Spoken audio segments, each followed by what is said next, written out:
大家好，歡迎各位家長出席明愛聯校網上家長教育講座。我係今日嘅主持，明愛學校社工周姑娘。講座時間大約係1個鐘。我哋今日嘅主題係愛自己多一點，喺親子衝突入面學習自我關懷。相信家長喺親職管教嘅道路上面都會遇到唔少嘅挑戰，尤其係點樣同子女溝通，同埋喺處理子女行為問題嘅時候，點樣好好照顧自己嘅情緒。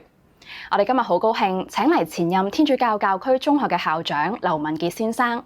劉校長本身亦都係註冊心理輔導員同導師，喺輔導青少年方面有非常豐富嘅經驗。我哋有請劉校長。大家好，今日想同大家分享一下，點樣處理親子衝突，同埋喺呢個親子關係之中咧，作為父母點樣可以都自我關懷咧？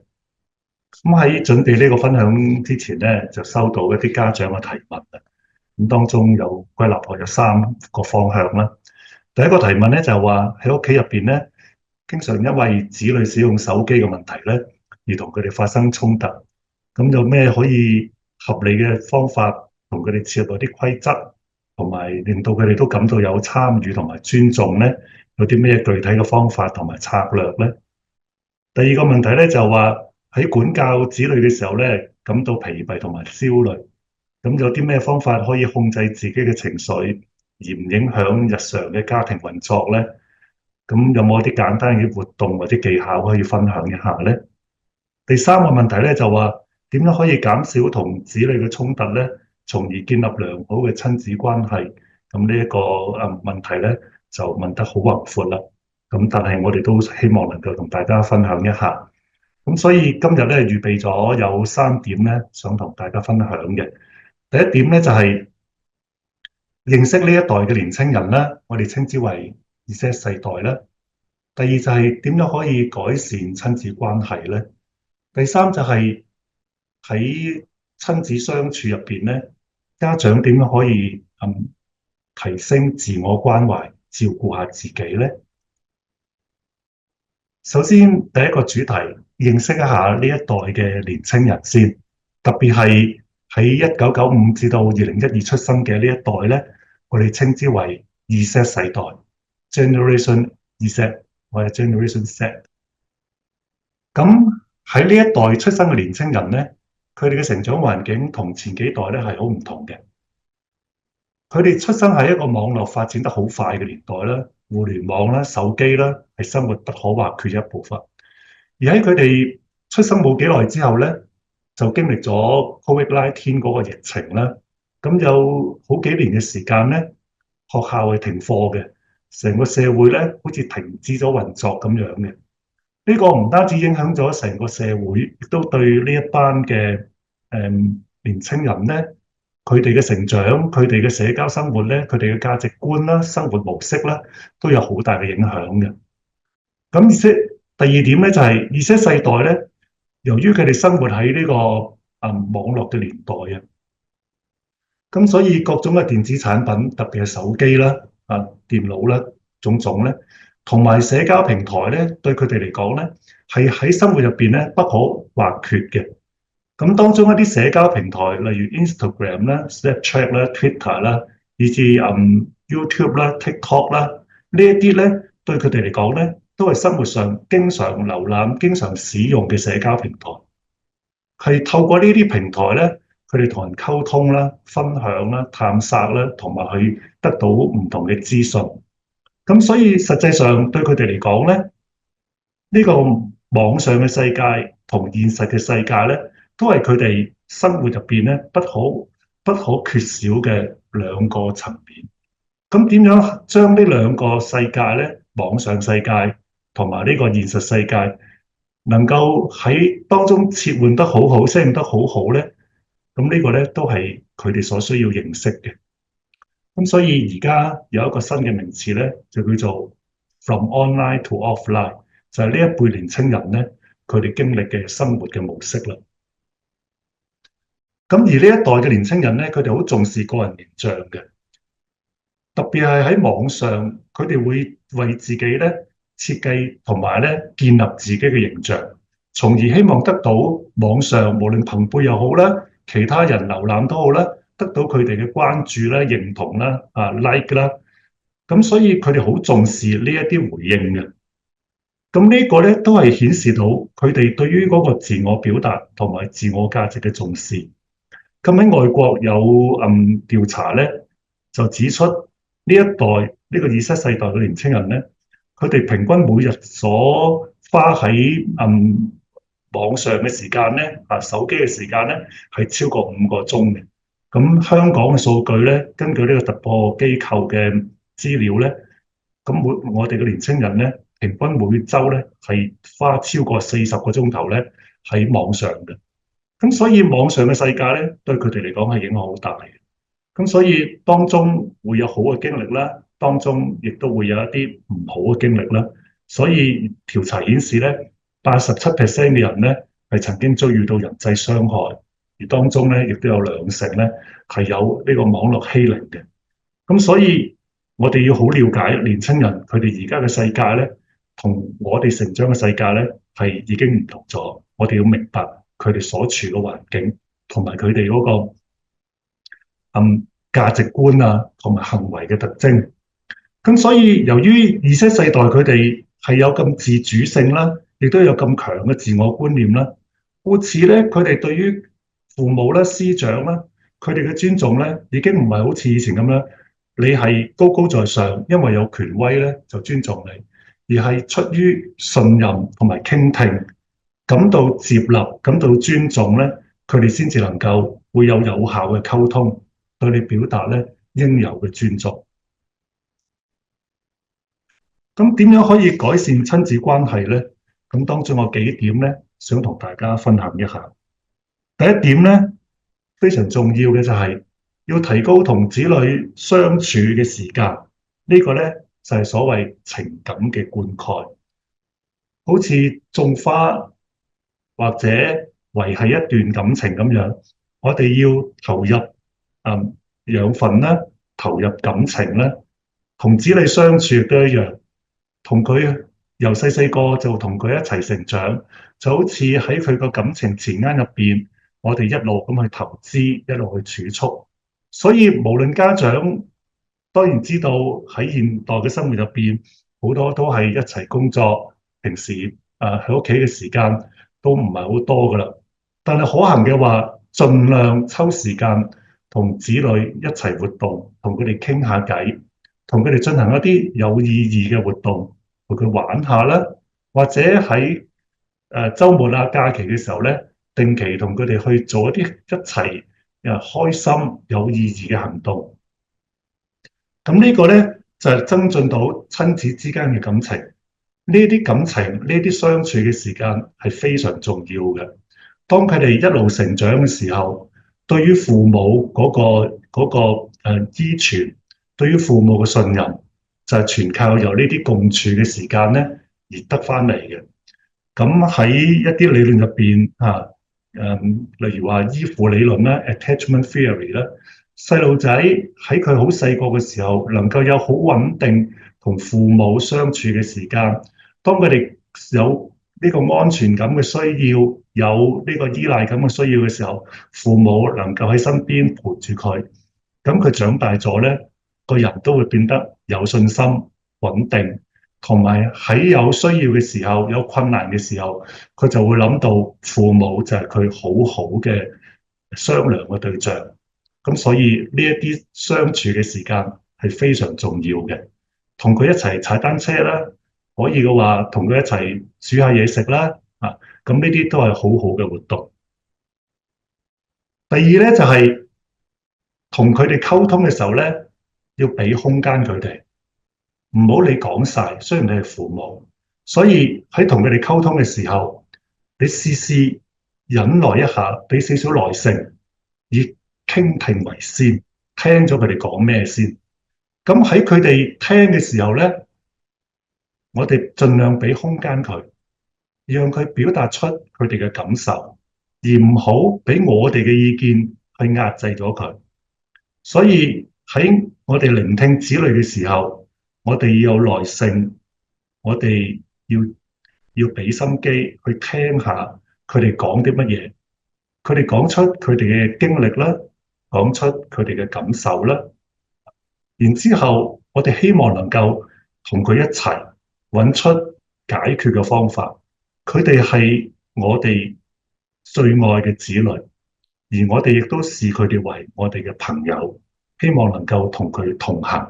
而唔好高高在上咁樣話俾佢聽，我今日想你做乜做乜，而對佢哋嘅行為咧提出好多唔同嘅批評，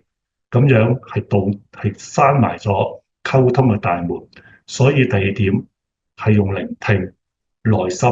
俾空間佢哋。第三點就係，如果我哋想同子女討論一啲好容易會產生摩擦嘅問題，一啲好高危嘅問題或者好敏感嘅問題嘅時候咧，我哋要選擇適當嘅時候，當雙方都冷靜啦，能夠作出理性嘅抉擇嘅時候咧，我哋先至同佢一齊去討論。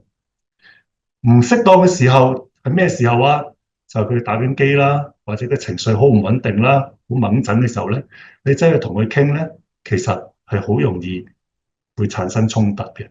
當雙方都冷靜落嚟，大家都準備好啦，就可以慢慢去討論一下。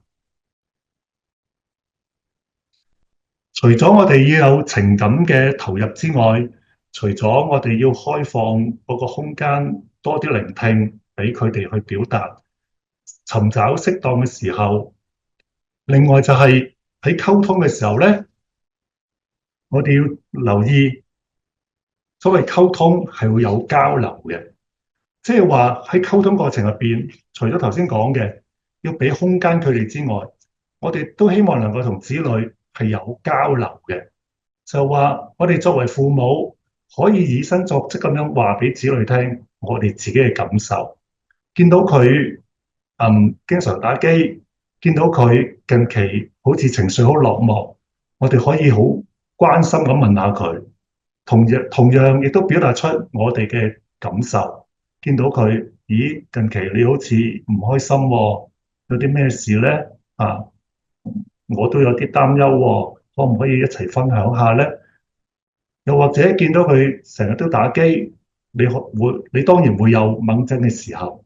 咁但係你都可以表達，用一個理性嘅方法表達俾佢聽。你如果成日打機，見到你成績又開始低落，其實我真係有啲擔心喎。表達出你對佢嗰個關懷，而亦都可以鼓勵子女表達出自己嘅情緒。點解你近期悶悶不樂咧？你可唔可以話俾我聽啊？有時我哋未必用一個咁直接嘅方法，可以從日常嘅傾談之中，同佢哋慢慢去分享。又或者佢有一段時間唔係幾開心，後來好似好返啲，時間容許啦，情況合適啦，你可以問下佢，近期好返咯喎，前幾日上個禮拜發生啲咩事啊？見你好似好唔開心喎。咁亦都可以讓子女知道，其實父母係關心佢嘅，不過亦都唔想令佢覺得太過煩惱，所以係從旁嘅陪住佢。等到而家情況合適啦，咁你就問佢，佢係感受到嘅。咁所以呢一個情感嘅溝通咧，係要有交流嘅。我哋要俾仔女知道，我哋想佢點樣，我哋對佢嘅感受，對佢嘅愛護。同樣，我哋都歡迎我哋嘅仔女咧，將佢哋嘅憂慮、佢哋嘅感想咧，講翻俾我哋聽。有時唔容易講出口，咁可以請佢用唔同嘅方法啦。用手機 WhatsApp 白福話啦，或者唔同嘅方法啦，甚至乎一個好簡單嘅身體動作，攬攬佢啦，咁呢個都係一個對佢嘅表達。呢度咧就話透過日記嚇，咁其實子女嘅日記咧，我哋係唔應該睇嘅，我哋應該尊重佢嘅私隱嘅。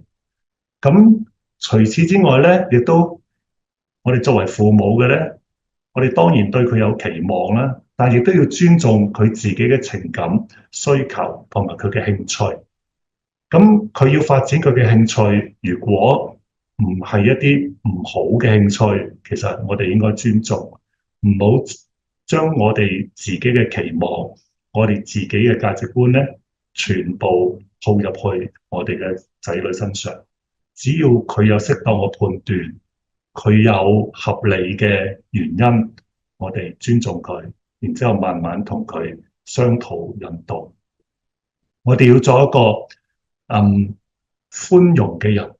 能夠接納唔同嘅觀點，因為呢個世界係不停地變緊嘅。咁有時佢哋接觸嘅資料咧，其實比我哋會更多。另外一點咧，就係要表達同理心，理解佢哋亦都喺成長嘅階段咧，係面對緊好多個壓力嘅。因為其實喺成長同埋喺學習嘅過程入邊咧，佢哋雖然話有自我嘅概念，亦都有好重視自我嘅形象，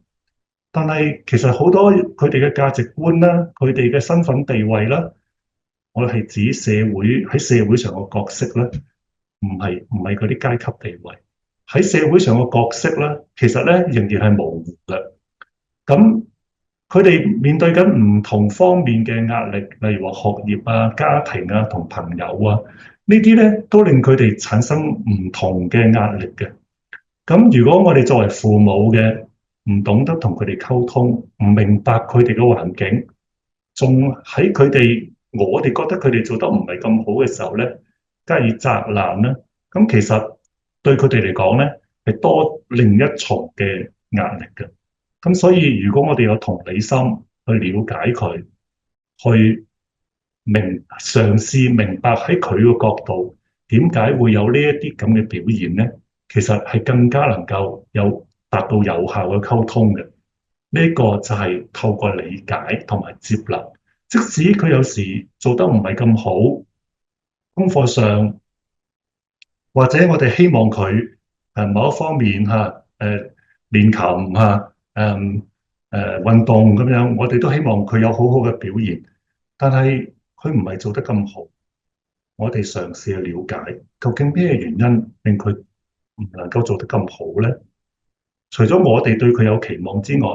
佢自己喺當中有冇自己嘅期望，有冇自己嘅困難咧？我哋去了解下。咁其實唔單止係在學嘅年青人，根據調查咧，即使係較為年長嘅年青人，差唔多成年嘅年青人咧，佢哋都係面對緊好大壓力嘅。有統計顯示咧，72%嘅年青人咧喺而家嘅生活入邊係感到好疲倦嘅，但係有40%咧，佢哋都係唔敢休息嘅，因為覺得只要一休息咧就會落後於人㗎啦。有58%咧係有情緒困擾嘅，但係佢哋唔願意求助嘅，可能只係喺網上輸算一下啦，或者用自己嘅方法咧去處理咗佢啦。咁有73%嘅年輕人咧，對於未能改善屋企人嘅生活咧，係感到愧疚嘅，同埋追求唔到夢想嘅。咁有97%咧係想香港變得更好，可惜當中咧有65%咧唔知道仲可以做啲乜嘢。呢啲咧都係而家年輕人面對緊嘅壓力。咁所以我哋作為父母咧，好重要嘅就係一點，保持一個開明嘅態度，用慈愛嘅心咧去接納子女，係完完全全咁樣去接納子女，連佢嘅不足咧，我哋都要接納埋。咁呢個先至叫做咧無條件的愛。而呢個無條件的愛咧，對於我哋作為父母嚟講咧，係子女係我哋同子女相處咧最重要嘅條件。佢哋係我哋最錫㗎，所以佢哋無論點樣，我哋都係愛錫佢哋嘅。呢個就係無條件的愛，唔會因為佢做得唔好，我哋唔錫佢、唔愛佢。佢哋做得唔好，我哋會傷心，我哋會失望，但係我哋仍然好錫佢。而呢個好傷心、失望，我哋會好好咁去處理我哋呢啲情緒，而我哋就會用一個開明嘅態度去聆聽佢，去了解佢。其實咁樣講係知易行難嘅，有時我哋都有情緒，但係我哋要謹記，只要我哋肯愛佢，保持溝通，總係有商量嘅空間嘅。佢哋總係會明白，我哋作為父母咧，係喺佢身邊嘅，所以愛佢，同佢保持溝通，接納佢係非常重要嘅。而我哋嘅情緒係需要去處理嘅，而唔係喺佢哋係對子女發出嚟嘅。咁所以呢一點咧，作為父母係我哋要好好記住嘅。所以我哋都要明白，我哋有情緒嘅時候會好困擾，我哋嘅子女有情緒嘅時候，有壓力嘅時候，佢哋都會好困擾，感到無助同埋無能為力。咁所以如果佢哋犯錯，我哋當然會好傷心啦，有時會激心啦，甚至會責難佢啦。呢個有時都無可避免嘅啦。咁但係如果我哋能夠喺當時控制到、處理到嘅，我哋就嘗試一下去了解一下佢哋點解會犯呢個錯咧？我哋點樣可以一齊陪佢行咧？幫佢喺當中學識點樣去成長，點樣唔好再犯錯咧？又或者我哋同佢一齊處理呢個過錯、呢個困難嘅時候，佢哋能夠好坦誠咁同我哋商量，咁我哋就能夠一路咁陪住佢。咁呢個就係我哋作為父母喺呢個咁唔開心嘅情景之中咧，都能夠陪住佢，令佢得到支持。到佢哋有成就嘅時候，唔單止佢哋開心，我哋都為佢覺得額外嘅高興。佢亦都因為能夠令到父母感到開心、感到尊榮，其實佢哋都有好大嘅成功感。呢個就係父母同埋子女以愛心互相接納、互相支持，先至能夠得到嘅成果。以下有一啲案例係截取自教育局嘅資料。咁呢個有一個案例，就話呢個學生叫心怡，自從升上高中即係中四之後咧，對返學好抗拒，經常缺課，學業成績亦都因而下滑。佢話：如果呢個係你個女，咁你會點樣同佢溝通咧？咁資料就話冇效嘅方法咧，就責問佢啦，責怪佢啦，話佢成日缺課啦，懶惰遲，冇做功課啦，履行唔到學生嘅基本責任啦，懲罰佢啦。咁有效嘅方法咧，就係頭先所講啦，聆聽啦，了解啦，用同理心，同理心即係話代入佢嘅處境嗰度，點解佢升咗高中之後會有咁樣嘅表現咧？同以前咁唔同嘅咧？然之後同佢一齊，因為呢一啲原因揾到嘅原因，同佢一齊揾一啲他解決嘅方法咧，係唔係因為佢升咗高中之後揀嘅科佢適應唔到咧？係咪升咗高中之後佢有啲相熟嘅同學而家唔同咗班啦？係咪喺班入邊適應相處有困難咧？係咪成日要補課，有功課要做 project 呢一啲咁樣嘅功課嘅模式，佢適應唔到咧？佢處理唔到咧？又會唔會有其他嘅問題咧？係咪因為拍拖或者其他嘅問題影響咗佢咧？嘗試去聆聽佢，了解佢，唔好因為佢學業成績嘅下滑，我哋擔心，但係唔好淨係責怪佢。我哋心入邊，我哋有我哋自己嘅感受，但係更重要嘅，嘗試去了解咗佢先，聽下佢講咩先。另一個案例叫家豪，14歲。佢話家豪經常機不離手，疫情期間咧，因為做功課或者上網嘅原因咧，就唔俾媽媽咧收起佢嘅手機。有時候因為沉迷玩電子遊戲咧，連晚飯都唔食。亦都因為打機或者使用呢個社交媒體咧，就好夜先瞓覺，咁當然影響精神啦。佢話如果係你個仔咧，你會點樣同佢溝通？咁資料就話冇效嘅方法，非有效嘅方法咧，就係責怪佢啦，問佢點解沉迷電子遊戲啦，連飯都唔食啦，咁對佢嘅行為加以懲罰啦，三催四請，經常提佢啦嚇，冇提示之下咧，就要求佢停止使用電子產品啦，呢啲都係冇效嘅。咁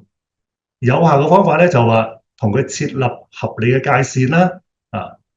咁一陣間會有一啲案例嘅嚇，有啲資料俾你睇下，你定出每日可以玩幾耐啊，咩情況可以用啊咁樣啦嚇，呢啲叫有效嘅界線同埋規則啦。又係好重要嘅就係嘗試了解佢點解會經常用手機啦。咁而家都頭先講咗啦嚇，使用手機嘅社交媒體咧，其實係佢哋生活嘅一部分嚟嘅。咁呢度咧，其實都好容易了解嘅啫。嗱，呢一點好重要啦，就係協助咧佢哋喺生活入邊咧揾到其他嘅人生興趣。頭先講嘅就係佢網上嘅世界同埋現實嘅世界。佢網上嘅世界，佢哋好有自己嘅一個個人嘅形象，有自己個人嘅天地，好多時都唔需要理其他人。但係現實嘅世界係要同人相處嘅，佢可唔可以培養到喺真實嘅世界入邊，佢都有同人相處嘅技巧咧，揾到自己嗰個興趣同埋成功感咧？啊，咁呢一度就係讓佢將網上嘅世界同現實嘅世界能夠好好咁去結合，自己能夠喺兩個世界入邊咧，都能夠揾到自己嘅定位。咁呢樣係好重要嘅。咁呢度有一個同我哋嘅子女一齊設立合理界限同埋規則嘅一個資料，可以同大家分享一下。個例子就係頭先嘉豪嘅例子啦，就話如果仔女經常使用電子產品，我哋可以點樣同佢好好商量，設立一啲可行嘅界線同埋規則咧？例如話明確講好每日功課之後可以最多用幾多時間啊？咁呢個同佢傾好咗之後，都要提佢啦，鼓勵佢啦，去執行啦，啊，又或者佢做完功課之後，就可以用啦，啊，咁另外一點咧就係話，對於違規嘅行為咧，設定一啲可行嘅罰則，令佢承擔後果，例如減少佢使用嘅時間啦，嚇。咁不過呢個你留意咧。好多時因為咁樣咧，我哋喺現實嘅經入邊咧，好多時咧會見到家長同子女咧，因為呢一啲咁樣嘅情景咧，因為就係要罰佢咁就會產生一個適得其反嘅後果。咁所以其實用勸導嘅方式、用鼓勵嘅方式、用包容嘅方式，其實係更好嘅啊。咁至於用懲罰嘅方法咧，唔可以用得太多，唔係唔用。但係唔可以用得太多。仲有就係要相稱嘅，佢使用手機，咁你可能等懲罰佢啦，等佢嗰晚唔好用啦。但嗰晚唔好用咧，你唔係就咁懲罰佢嘅喎，可能你話你今晚唔好用手機啦，你陪我一齊睇電視啦。今晚唔好用手機啦，我哋一齊落去行下街、行下公園啦。咁樣嚟到去替代。而唔係純粹真係完全懲罰佢，我哋爭取相處嘅時間。咁有啲家長咧，我哋見過咧，係會罰扣零用錢嘅，呢個係非常之唔好嘅做法，因為咧扣零用錢同埋使用手機咧係唔同嘅情景嚟嘅。你罰佢扣佢零用錢咧，其實係唔對等嘅，個效果咧，我哋見到咧多數都係唔理想嘅。所以唔好用呢一啲咁樣嘅懲罰方法。咁設立一啲合理嘅界限同埋原則。咁嗰個概念咧係咁樣嘅。頭先提過啦，選擇適當嘅時候同佢商討啦，然之後了解佢啦，慢慢同佢商量啦，然之後一齊訂立呢一個呢一啲咁樣嘅使用嘅準則啦嚇，幾時用啊？咩情況可以用啦？簽訂協議書嚇，咁有啲家長做啦嚇，但係其實作為父母子女嘅，大家係互信嘅需唔需要簽訂咧嚇？咁官方嘅文件當然係咁樣講啦嚇，咁但係其實我哋係互信嘅，我哋同子女咧唔係用咁樣咁官式嘅方法相處嘅，我哋係互相尊重。咁最後咧就係同佢哋一齊合理咁執行啦，避免情緒化啦，有情緒，但係唔好表達嘅時候咧用情緒化嘅字眼，因為喺溝通嘅時候咧有一啲理論咧就話雙方溝通咧，父母子女溝通都好啦，就好似大家跳舞一樣，係互相影響嘅。你嘅情緒高漲，你嘅說話帶有針刺，其實仔女係亦都會用同樣嘅方法對你。你能夠冷靜落嚟，雖然你有情緒，但係你都保持冷靜，保持耐性，保持你對仔女嘅愛心同埋接納。其實我哋嘅仔女亦都同樣會感受到兩種感情，兩種你嘅情緒，佢都會感受到。佢感受到你嘅憂慮啦，同樣佢都感受到你對佢嘅愛。咁所以我哋有情緒，但係同樣我哋要有包容。都係知易行難㗎，不過我哋要經常提自己啦嚇。咁另外一個成日見到嘅問題咧，就係唔單止子女使用電子產品啊，使用手機啊，其實好多家長佢自己都係用電子產品，以致影響咧家庭關係、親子關係。當家長都使用電子產品嘅時候咧，佢哋往往係基於呢啲原因嘅，因為工作嘅需要啦，因為好多時要覆公司啊、覆朋友啊。唔希望得失咗佢哋啦嚇，唔希望咧錯過咗一啲機會或者啲重要嘅資訊啦。咁或者生活上咧，要同屋企人啊、同朋友社交圈子保持聯繫啦嚇，要拉人啦，要覆人啦嚇，只讀不回咧就好似好冇禮貌咁樣啦，或者人哋 send 咗俾你，你好耐都唔睇咧，喺而家呢個世代咧都好似唔係幾禮貌啦。咁以至咧，我哋好多時咧都俾呢個手機咧好似俾調翻轉俾佢控制咗咁樣。有時係為咗增加子女嘅話題啦睇唔同嘅劇集啦、追明星啦，或者一齊打機啦自己都中意打機啦，作為父母咁或者根本就係放咗工之後，好想有自己一啲空閒餘嘅時間用嚟減壓啦，呢啲都係好正常嘅原因。但係如果過度使用咧，就會引起好多家庭同埋社交嘅問題啦。例如呢一個個案，呢位黃先生佢日常工作壓力好大，翻屋企之後咧，成日用手機作為娛樂同埋抒發壓力嘅方法。但係佢太太咧就見到先生咁樣做咧，就好不滿啦，因為覺得佢翻工之後淨係掛住做手機，玩手機睇手機，又唔幫手做家務，又唔幫手去管教子女，全部嘢都堆晒喺太太嗰度。咁搞到個仔咧上咗中學之後咧，成績下滑啦，沉迷打機啦。咁作為太太嘅咧，好緊張個仔嘅成績同埋行為，但係自己得一對手咁又管唔到咁多，咁點算咧？於是夫妻之間咧就出現紛爭啦。咁呢個家庭嘅矛盾咧，令到黃先生咧翻到屋企都感到好大壓力。咁呢個惡性循環咧，令到佢更加想去透過網絡世界用手機嚟到去逃避面對呢啲問題。咁所以睇起嚟咧，我哋沉迷呢啲電子產品，猛咁用手機咧，除咗有真實要使用嘅原因之外咧，如果真係變得係一個問題，一個現象嘅話咧，咁當中入邊有啲更深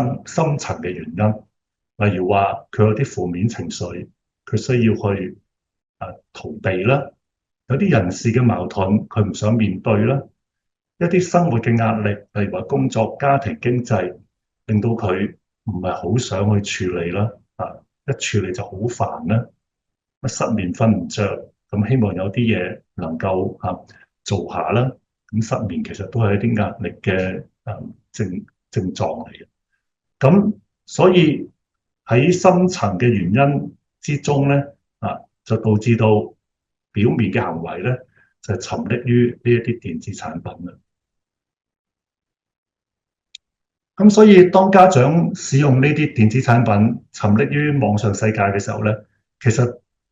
會影響各方面嘅生活嘅。首先會影響呢個夫妻之間嘅生活啦，伴侶嘅關係啦，減少咗同另外一半嘅交流時間，咁亦都會疏忽咗自己應付喺屋企嘅責任。咁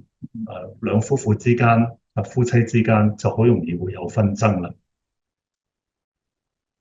咁對親子關係啦，當然你用咗時間去自己睇手機，亦都減少咗同子女相處嘅時間。唔單止減少咗相處嘅時間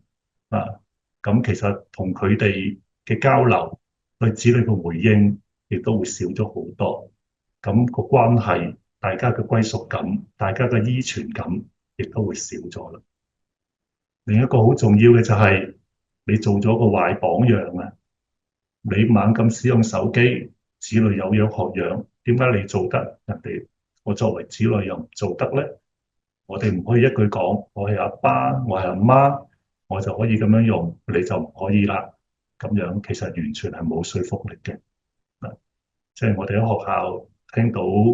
啲仔女佢用一啲好唔好嘅態度，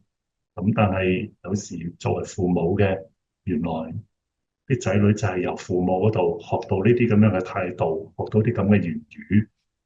咁其實以身作則係非常重要嘅。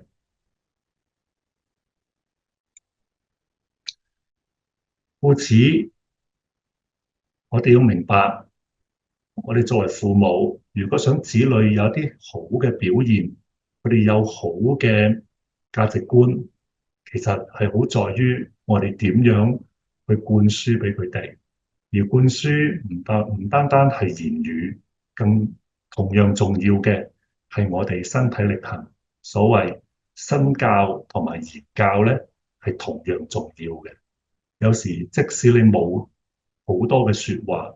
但係你能夠用身體力行，其實我哋嘅仔女咧係會從我哋嘅行為同我哋嘅相處之中咧係學習到、感受到潛移默化嘅。咁所以我哋要以身作則。第二就係其實同子女一樣，佢哋使用手機，因為喺手機入邊有佢哋嘅世界。而作為父母，作為年成長嘅人，我哋使用手機，可能因為唔同嘅壓力除咗話實際嘅需要之外，可能因為有唔同嘅壓力，我哋想喺手機嘅世界入邊能夠避開呢啲壓力。咁所以，我哋同樣同仔女一齊去揾一啲可以減壓嘅方法，建立一啲健康嘅生活嘅習慣。或者生活嘅興趣頭先講踩單車啦，而家好興煮下嘢食啦，一齊去做瑜伽啦。如果係媽咪女咁樣一齊做瑜伽啦。放假嘅時候去旅行啦。咁呢啲都係一啲好好親自相處嘅時間，都係令我哋咧可以減少使用手機，亦都能夠增進子女之間嘅感情。總結就係，我哋同子女相處，我哋要明白佢哋而家嗰個特質啦。喺而家呢個世代，其實同我哋成長嘅時候已經唔同咗㗎啦。我哋要明白佢哋有呢啲唔同嘅變化啦，同埋喺子女有個咁特定嘅成長環境，我哋作為父母管教咧，亦都係需要有嗰個彈性啦，啊，同佢哋設立嗰啲界線啦，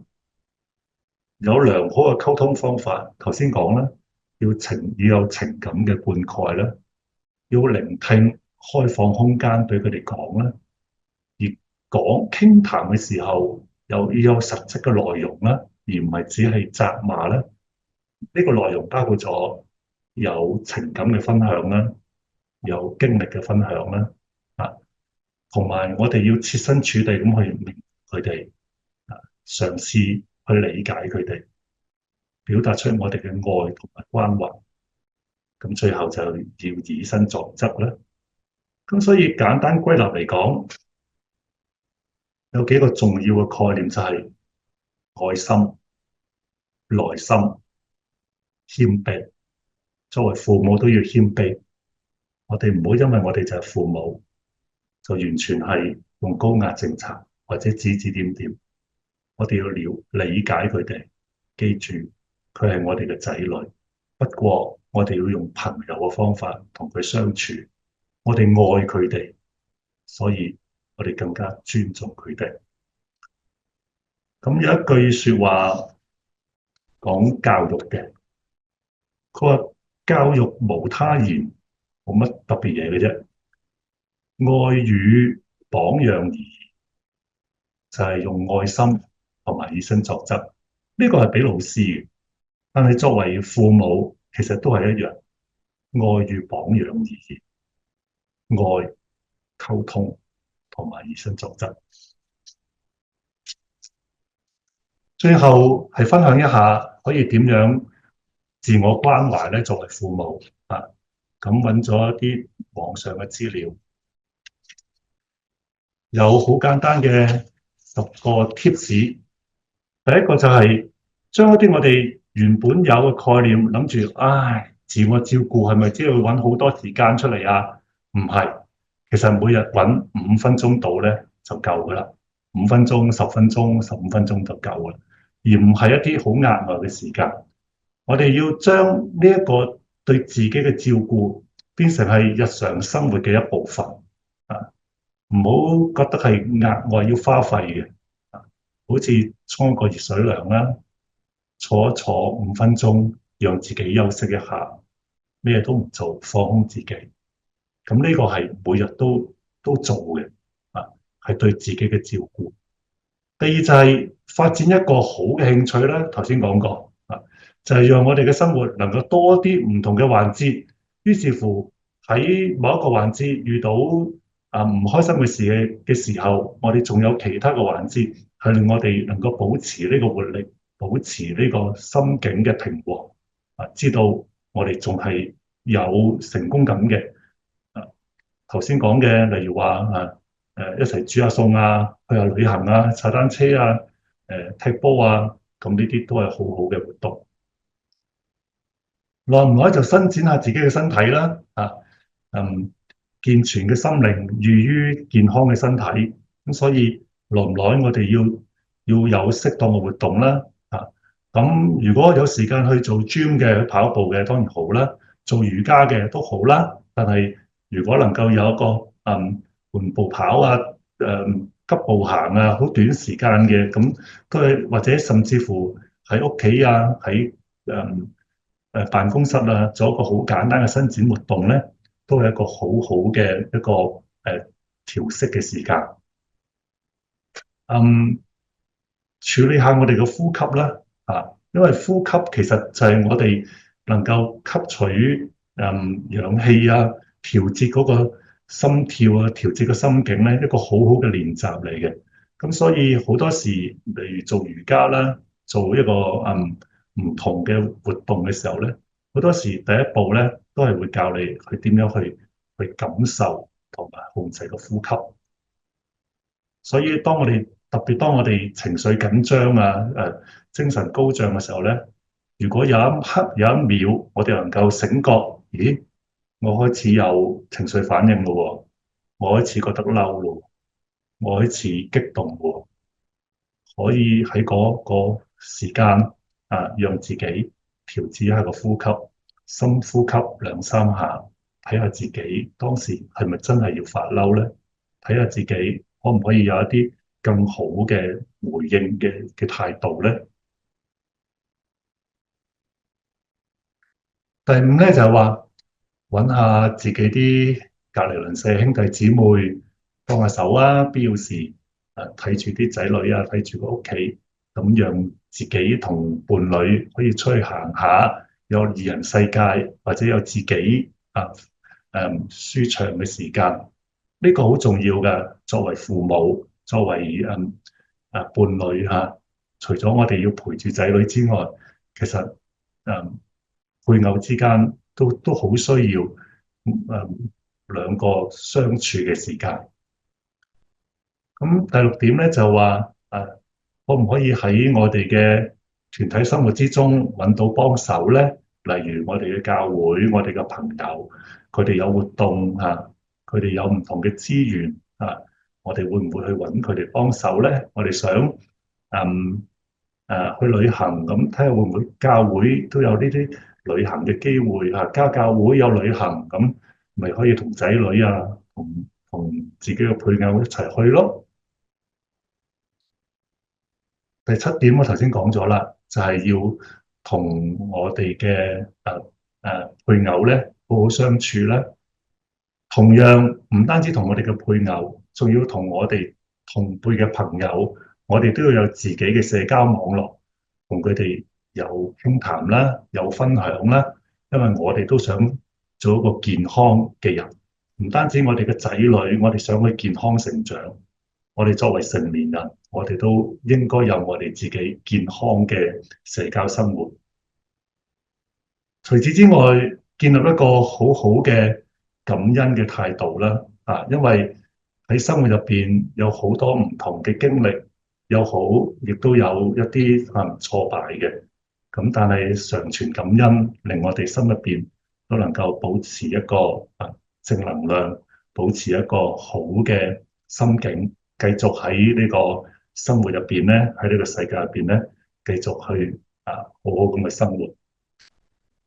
第九點就係好重要啦，都好簡單不過有時好難做到，就係會就係瞓啦，好好咁樣去瞓一覺，作息有道，咁保持好好嘅精神。第十點就係喺必要時尋求專業協助，有時真係自己處理唔到，唔知點算好。親子關係真係唔知點樣適應啦，唔知點樣去入手啦。尋求適當嘅專業人士啦，社工啦，專業嘅輔導員啦，心理治療師啦，尋求佢哋嘅意見同埋協助。咁呢個係有需要嘅時候咧，唔好猶豫，係有需要嘅。最後想同大家做一個好簡單嘅靜觀練習 mindfulness。就係可以點樣讓我哋放鬆咧？咁其實係好簡單嘅啫，唔需要一啲好大嘅動作，亦都唔需要一啲好多嘅設備，只係需要揾一個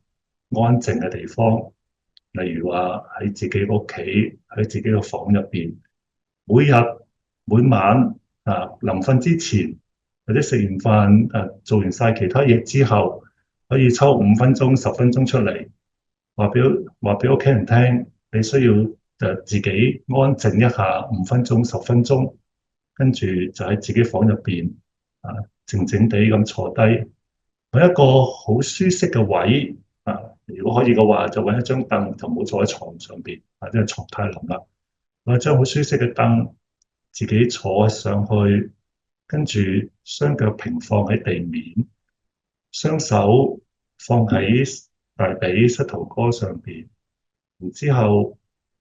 慢慢將自己對眼合埋，然之後挺直腰板，慢慢深呼吸，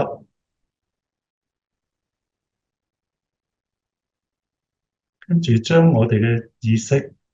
注意力帶到去我哋嘅身體。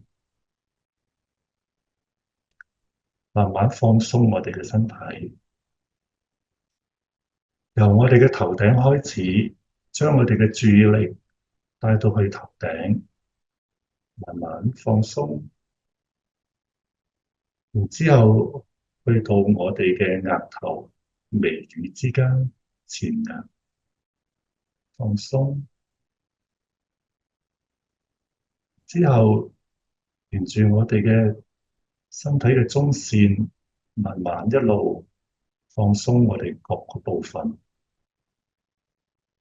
我哋嘅面頰、我哋嘅下巴，放鬆頸部，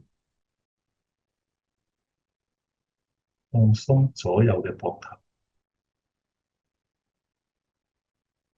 放鬆雙臂，放鬆雙手，左右手，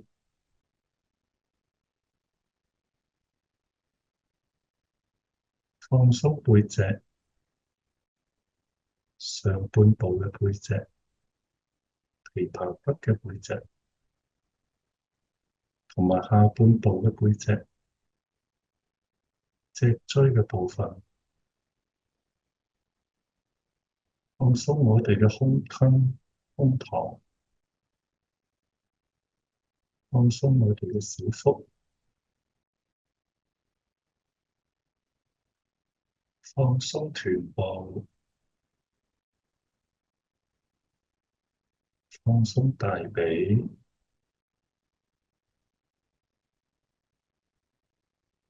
放鬆小腿，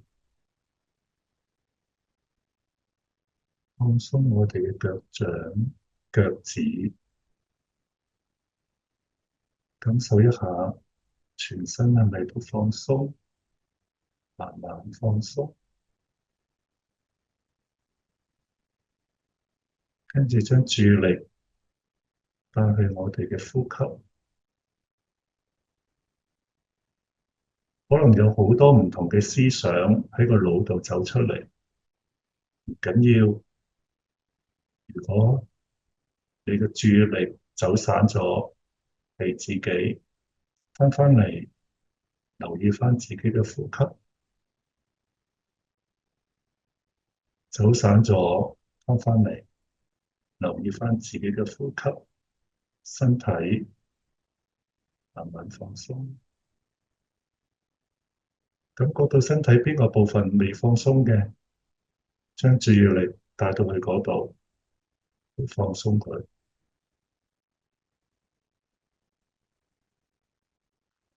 之後喺呢個安靜、放鬆、舒泰嘅心環境之中，靜落嚟幾分鐘，讓自己同自己獨處一下幾分鐘，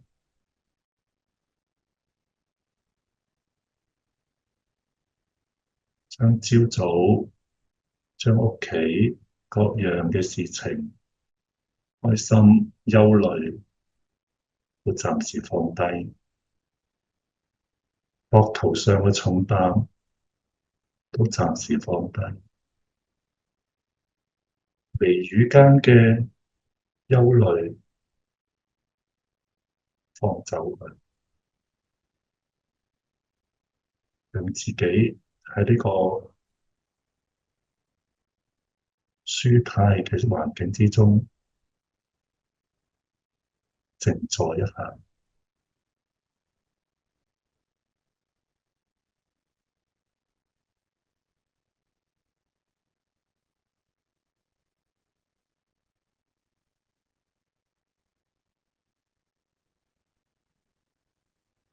靜坐幾分鐘之後，你覺得足夠啦，輕輕喐喐手指，輕輕喐喐頸同埋頭，慢慢旋轉，將注意力帶返嚟，之後慢慢張開自己嘅眼睛，返到嚟現實世界，有更好嘅精神，有更好嘅心境，更寬容嘅耐性，去同我哋心愛嘅屋企人繼續好好相處。今日分享到呢一度，希望各位都能夠同自己嘅伴侶、同自己嘅子女有好愉快嘅生活。多謝各位，拜拜。今日好多謝劉校長嘅分享，令我哋獲益良多。如果家長日後有需要協助嘅地方，都歡迎個別聯絡子女就讀學校嘅駐校社工，佢哋會為你提供專業嘅意見。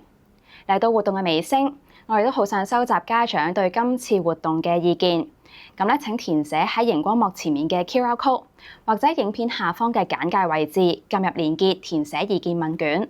每一位家長成功遞交意見問卷之後，都會收到今次講座內容嘅下載連結。而填寫意見問卷嘅截止日期係2025年5月12號。今次講座嘅主題亦都會喺稍後時間放上明愛家長教育頻道。呢一個頻道有好多家長關心嘅議題，包括係親子溝通、時間分配、金錢管理、性教育等等。歡迎訂閱或者瀏覽我哋嘅頻道。頻道嘅 QR code 亦都已經顯示咗喺熒光幕上面。喺呢度再次多謝劉校長嘅分享，同埋多謝各位家長抽空收睇。拜拜。